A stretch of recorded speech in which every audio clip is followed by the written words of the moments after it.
సగం పుస్తకాలకు అట్లా వేసావు, ఉన్న సగం ఉంచేసావు. ఇక్కడికి వచ్చావా?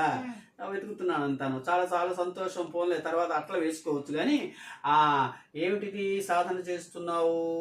ఇది కీబోర్డ్ కదా, అదే హార్మోనియం మేము అలా అంటుంటాం. సరే, ఏది ఏమైనప్పటికి కూడా చాలా గొప్ప విద్య ఇది.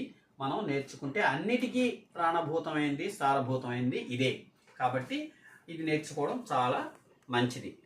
ఇప్పుడు ఇలాగ వాయించుకోవడమేనా, లేకపోయినా రాగాలు గట్ట ఏమైనా చెప్తూ ఉంటా వాయించగలవేంటి? వచ్చు, కొన్ని వచ్చు, అన్నీ కాదు కానీ కొన్ని వచ్చు.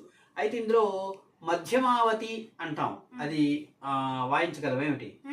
వాయించు మరి.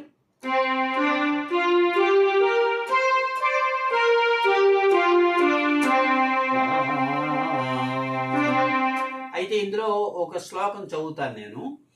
అది అయిన తర్వాత నువ్వు విన్న తర్వాత నువ్వు అలాగే వాయించాలి. మరి మరి వింటున్నావా?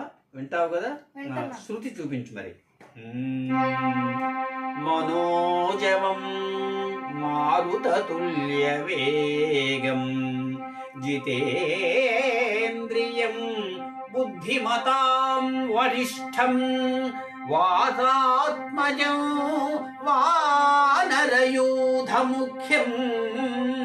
శ్రీరామదూతం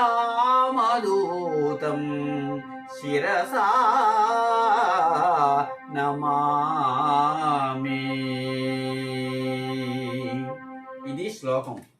ఇప్పుడు వాయించునాయన.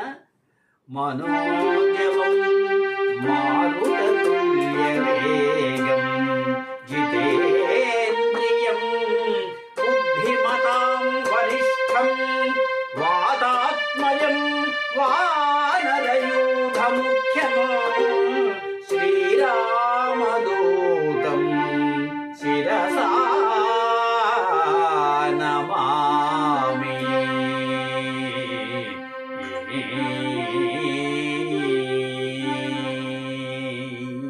ఇది చాలా సంతోషం. మరొక రాగం మరొక రోజు చూద్దాం.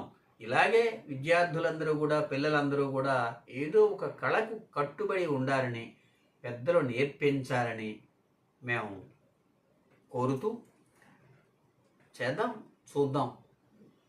ధన్యోస్మి. నమస్కారం.